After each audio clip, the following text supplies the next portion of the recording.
wabarakatuh. Ketemu lagi dengan saya Ahmad Effendi, guru mata pelajaran pendidikan agama Islam dan budi pekerti, dan kita mengawali hari ini dengan materi mawarid dalam Islam. Adapun tujuan pembelajaran pada hari ini ada sebuah slide yang akan menjelaskan terkait dengan tujuan-tujuan pembelajaran yang akan kita capai pada hari ini.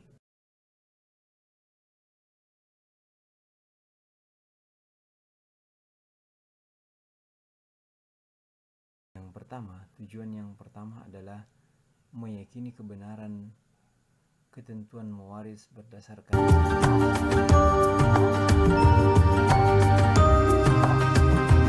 sebagai cerminan pelaksanaan ketentuan mawaris dalam Islam. Yang ketiga, menguraikan pohon kayu daunnya, menelaah dalil-dalil tentang ketentuan waris dalam Islam. Dan yang kelima, mengidentifikasi ketentuan-ketentuan mawaris dalam Islam. Dan yang keenam, menyajikan paparan tentang ketentuan waris dalam Islam. Dasar hukum mawaris: yang pertama Al-Quran, yang kedua hadis.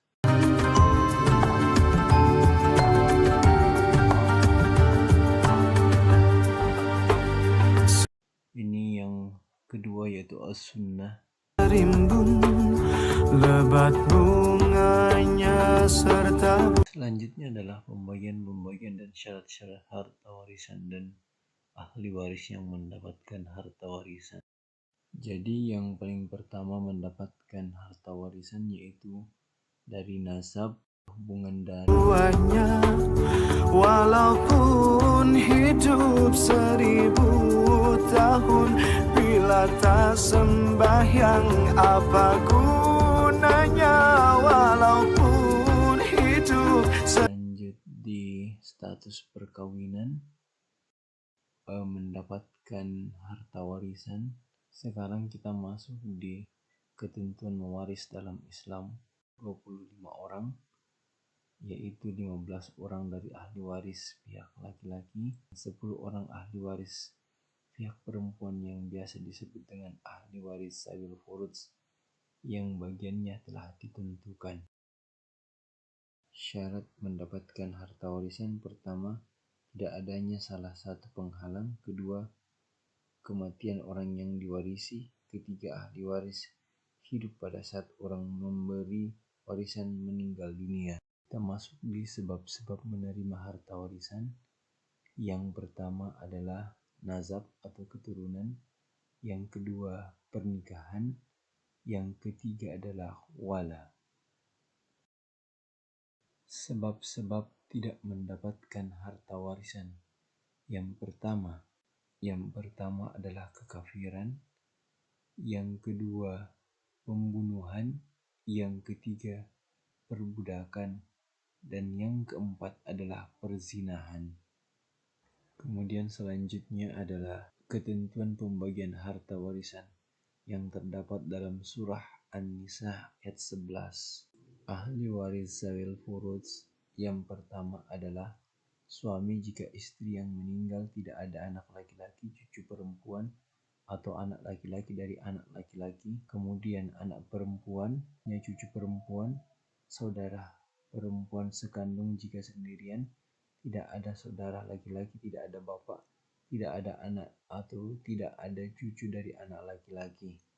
Asabah adalah ahli waris yang mengambil seluruh harta warisan jika ia sendiri. Asabah terbagi menjadi dua. Yang pertama asabah binafsi,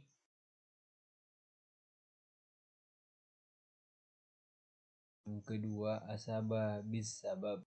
Selanjutnya adalah mempraktikkan pelaksanaan pembagian harta warisan dalam Islam. Jadi para peserta didik yang hebat, tinggal dilihat saja manfaat hukum waris Islam. 1. Terciptanya ketentraman hidup dalam suasana kekeluargaan yang harmonis. 2. Menciptakan keadilan dan mencegah konflik pertikaian. 3. Peduli kepada orang lain sebagai cerminan pelaksanaan ketentuan waris dalam Islam. Adapun penerapan perilaku mulia dalam hukum waris, yang pertama adalah meyakini bahwa hukum waris merupakan ketetapan Allah Subhanahu wa Ta'ala. Yang kedua, hukum untuk mempelajari ilmu waris adalah fardu kifayah. Keempat, seorang sebelum meninggal sebaiknya berwasiat. Kelima, ayat-ayat Al-Quran ada dalam menjelaskan pembagian harta warisan. 6. Berhukum dengan hukum waris Islam.